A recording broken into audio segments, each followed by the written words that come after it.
Hi guys! Welcome back to My Goodness. Ang gagawin natin is I will show you kung paano yung paggawa ng overnight pandesal. So this is an ube cheese pandesal at ipoproof natin siya, which is yung second proofing overnight without putting in the fridge. Okay, ito yung normal na ginagawa ng mga bakeries. Ginagawa nila to sa gabi, like around 6 p.m. or 7 p.m. Pino-form na nila yung bread, and then after 8 hours saka nila i-bake. So nabi-bake nila ito ng madaling araw o sa umaga. Okay, so pwede nyo rin gawin yung guys. Or pwede naman na i-form nyo siya sa gabi bago kayo matulog, and then pagising nyo after 8 hours saka nyo siya i-bake para meron kayong ready, freshly baked bread sa umaga. So guys, ang difference ng ating ube cheese pandesal from the ube cheese pandesal na ginawa ko before is meron na siyang water roux or bread improver. Meron din siyang ube na palaman sa loob. At saka ipoproof natin siya overnight para do sa mga magbe-business, pwedeng umaalsa yung tinapay nila habang natutulog sila. So hindi na nila kailangang antayin or magkanda puyat-puyat para freshly baked nyo madideliver sa inyong mga clients. Or kung nagtitinda kayo sa mga bahay nyo, ganito yung ginagawa nila sa mga bakeries.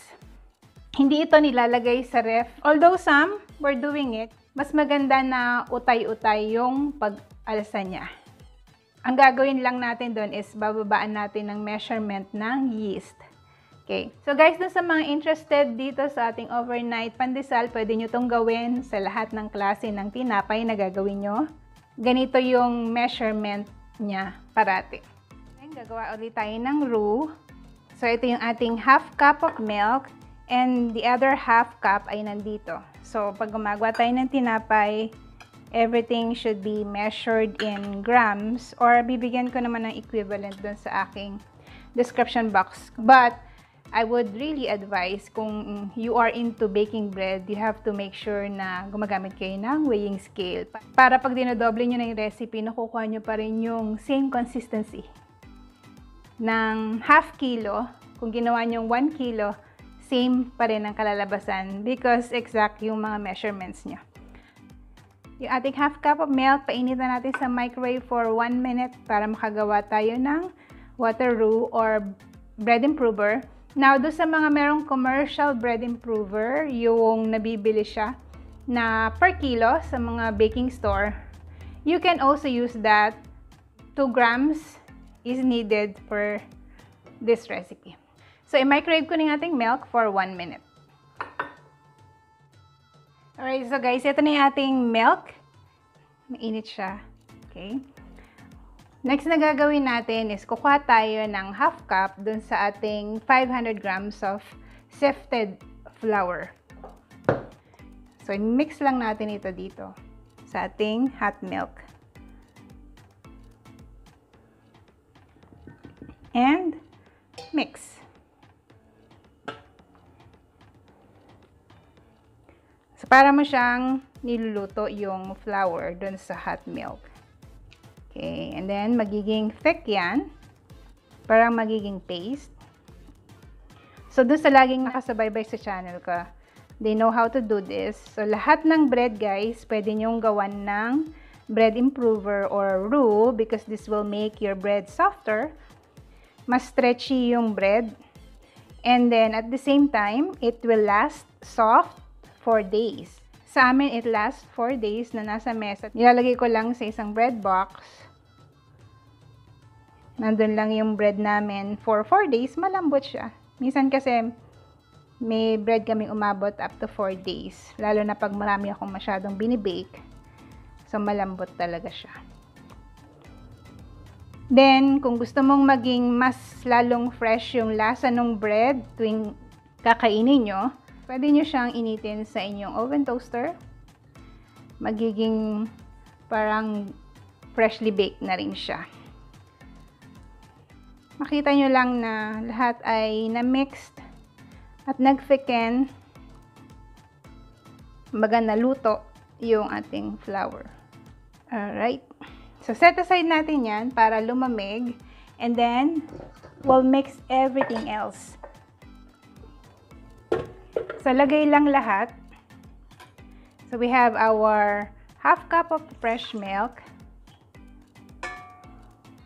Yung oil. I'm using vegetable oil. So, any type of oil na prefer nyo, pwede. And then, we have our light brown sugar. And I'm using 1 large egg. Okay. That's the egg. This is our yeast. Our yeast measurement is half a teaspoon or 1 gram of instant yeast. So, mababa lang yung measurement natin. And then, I have here some vanilla flavor. I'm using vanilla flavoring only. So, 1 tablespoon ang ginagamit ko. But if you are using vanilla extract or yung concentrated, like yung mga McCormick, 1 teaspoon lang kailangan nyo nun. And then, mag-a-add tayo ng ube flavoring. And this is gonna be 2 teaspoons.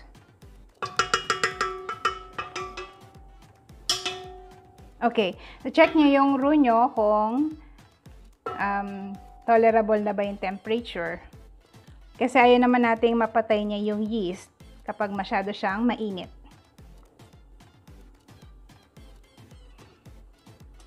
Then, lalagay na natin yung the rest of our bread flour. So, this is around 500 grams or 4 cups. Sometimes, ang 500 grams is only 3 3/4. Kasi pag 4 cups, medyo sobra siya ng ilang grams, like around 10 grams. That's why mas okay kung gagamit kayo ng weighing scale. So, we still have our iodized salt here. And paanda rin natin ito to mix.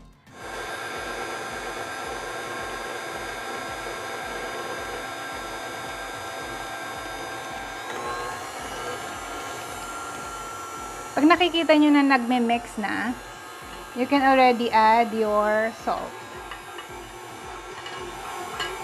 Yan.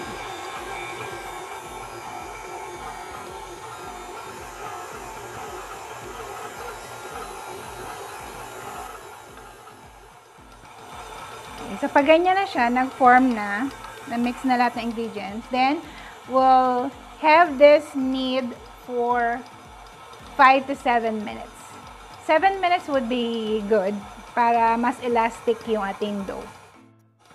Okay guys, so it's been 7 minutes. Check natin yung ating dough. Ayan.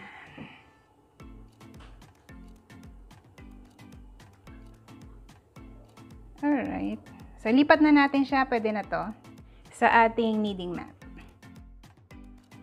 Okay, so ito na yung ating dough, guys.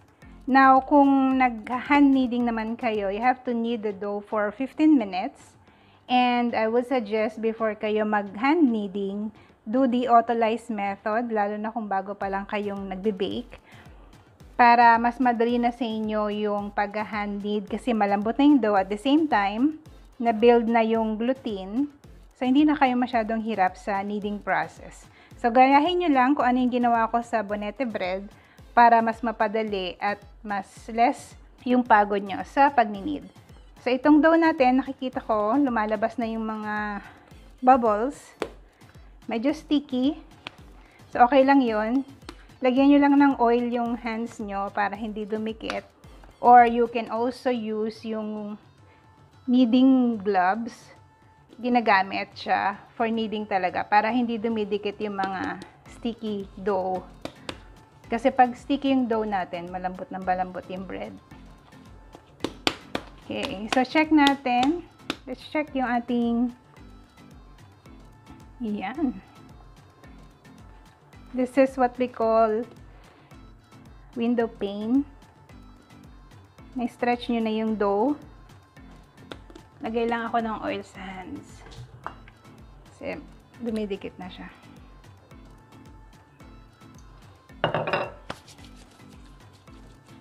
Okay.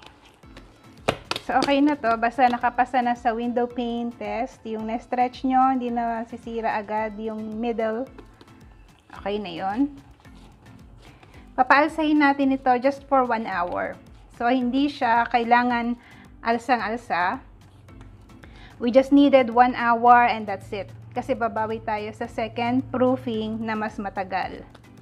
Which is gonna be an overnight one. So, kahit na napakababa ng measurement ng yeast natin, makikita mo pa rin na magkakaroon ng mga bubbles.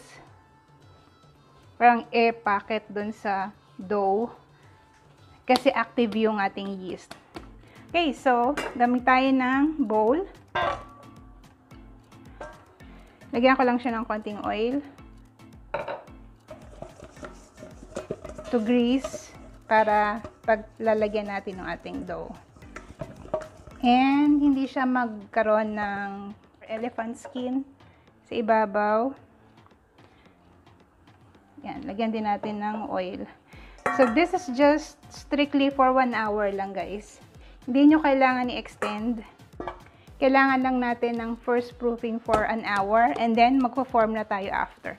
It doesn't matter kung umalsa siya o hindi. Okay lang yun. Basta mapag-rest niya siya ng 1 hour. So, technically, ang tawag dito is resting for 1 hour. Kasi hindi niya naman talaga siya papaalsin, pero ipagre-rest lang natin yung dough. Preparing for the form, yung pagpo-form natin later. Okay, I'll get back to you after 1 hour. Okay guys, after 1 hour of fermentation, or first proofing ng ating ube cheese pandesal, i-form na natin ito. So, hindi siya masyadong aalsa. Normal yon.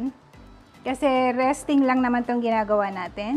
So, pump lang natin. Medyo matigas pa yan. Okay lang yan, guys. Kasi hindi naman talaga to aalsa in just 1 hour dahil sa sobrang baba ng yeast content natin. Or yeast measurement. So, pinapag-rest lang natin yung dough. Para madali siyang ma-form into pandesal. Okay. So, itong ating dough, gagawin natin, hahatiin natin ito into 50 grams. 1,035. So, mga 50 grams, 51 grams, okay lang yan. Okay.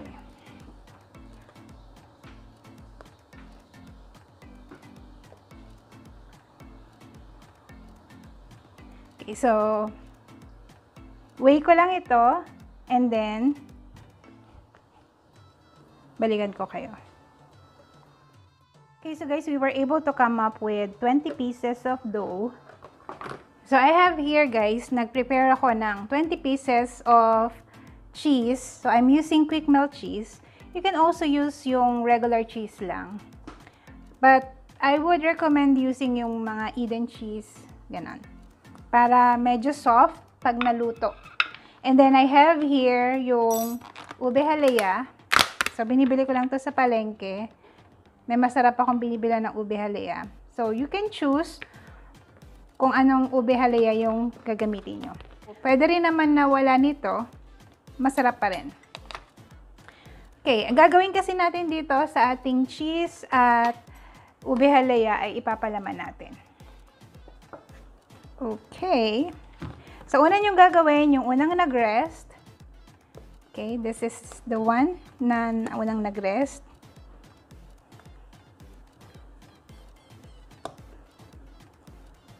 Bilugin lang natin. Okay, binilog natin siya. So, bilugin nyo muna guys, kasi mas madaling lagyan ng palaman kapag nabilog nyo muna yung mga dough.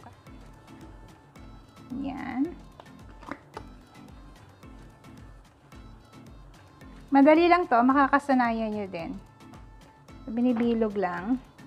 Kailangan, kinokobera nyo to ng kitchen towel. Kasi, mapapansin nyo, pag hinawakan nyo, medyo tumitigas yung ibabaw, yung crust, yung skin. Hindi naman natin pwedeng hindi tayo mag-electric fan. So, nakatapat tayo sa electric fan habang gumagawa. So, tumitigas siya. Kailangan tatakpan para hindi mahirapan yung dough umalsa sa second proofing. Ganyan.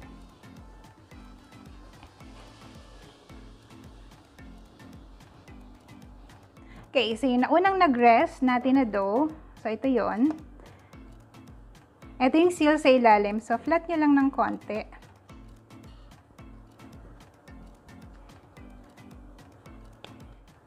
Kukuha lang ako ng isang scoop. Maliit lang na kutsarita yung ginagamit ko. Lalagyan ko siya sa loob. I will flatten it and then lalagay ko yung cheese. Medyo fina-flatten ko rin yung cheese kasi malambot naman. Para hindi siya magkaroon ng kanto. Okay. Kasi pag square na square yan, minsan merong kanto yung bread mo. Okay, that's it. So, hindi ka na kailangan magbilog pang mabuti kasi ayun na siya. Sinisil ko lang. And then, ikot-ikutin nyo lang na ganun. Okay na yan. So, that's it. Balik natin doon. Next. So, ganun lang gagawin nyo sa lahat.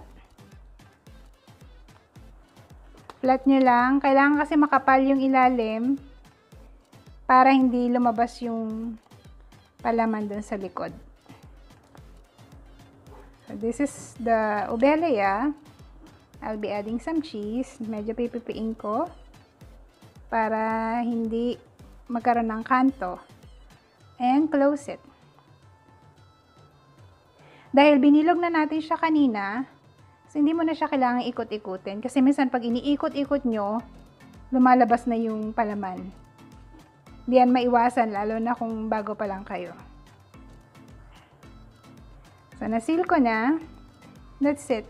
Bilog na yan. Kasi pinaikot na siya natin kanina. 'Di ba? Mas mabilis. Yung seal sa ilalim lagi. And this one is the last. So, hindi kayo po pwedeng maglagay ng filling ng ube halaya kung hindi naka 50 grams or more yung laki ng inyong dough. Kasi pag mas maliit sa 50 grams yung gagawin yung dough, pwedeng puputok yung dough nyo, lalabas yung filling pag hindi niya kayang isara. Kasi masyadong malaki yung laman kesa dun sa laki nung dough. So, pwedeng sumabog yung laman niya. So, kung cheese lang ilalagay nyo, you can make it 35 grams to 40 grams. Okay. So, marami pa ako natirang ube halaya. Pwede pa to sa second batch ng lulutuin ko. So, next na gagawin natin guys, lalagyan natin ng coating yung ating pandesal. So, I choose a different coating this time. Gagamit tayo ng ube powder. But you can still use yung breadcrumbs. Wala naman problema dun guys. Pero mas appealing siya kapag ube powder yung ginagamit.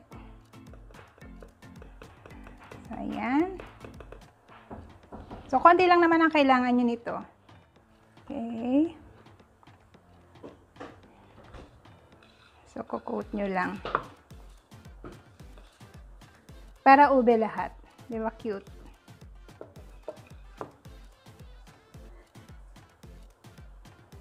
Then, I have here my baking sheet na nilagyan ko ng parchment paper. So, I choose yung merong mga 2 inches na height. Alright, para makukulob yung pandesal ko sa paglaki niya. So, normally, ginagamit ko yung flat sheet. So, lagay nyo lang.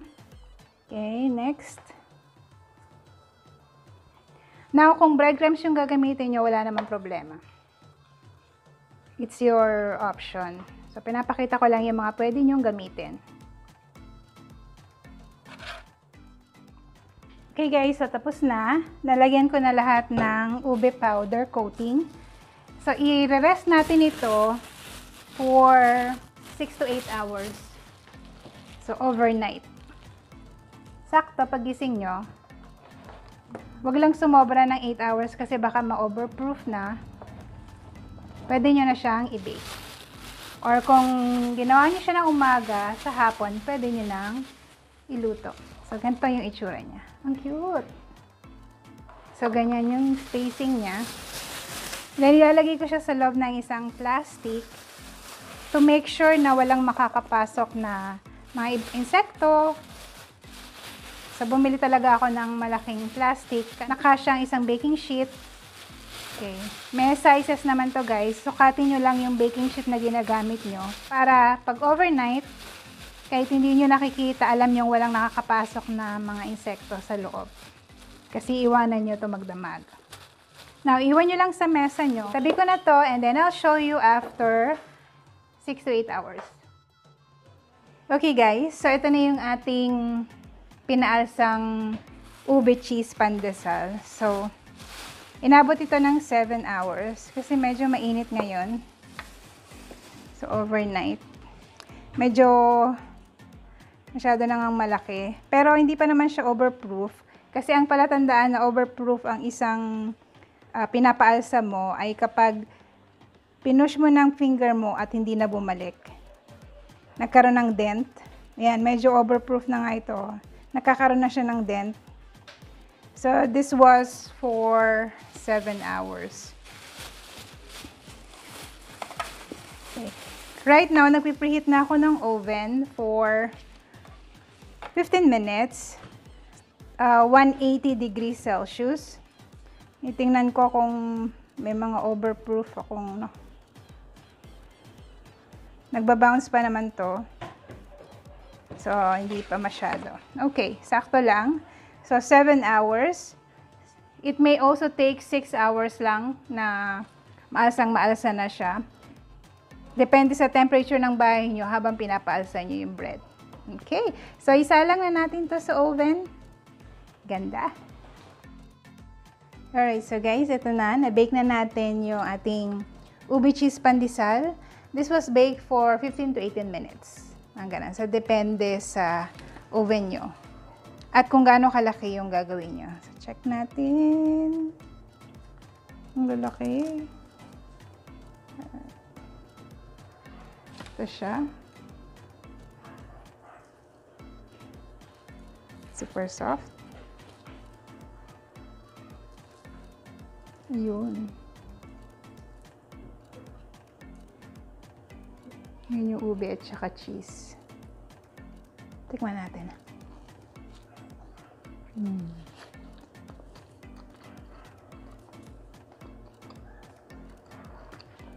Sarap talaga ng combination ng ube, halaya, at saka yung cheese.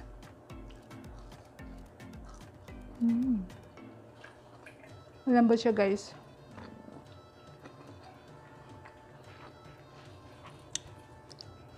Ayan.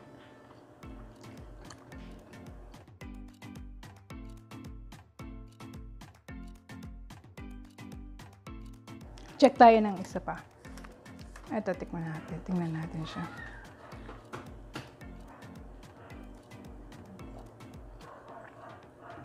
Yun. Sarap.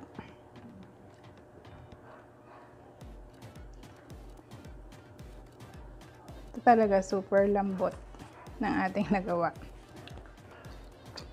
Malasa, hindi siya amoy yeast. Kahit matagal natin siyang pinaalsa. 7 hours. Kaya lang pag masyadong mainit guys, minsan 6 hours maalsa na siya. Halimbawa mainit sa gabi, mabilis siyang umalsa. Pero minsan, ingat din kasi baka ma-overproof naman. Yung puro hangin na lang yung laman nung tinapay. So, yan. Pero magugustuhan to ng marami kasi nga ang lambot. Tsaka, malasa yung bread. Gusto ko lang talaga na gamitin yung ube powder para magandang tingnan yung bread. So guys, another tip.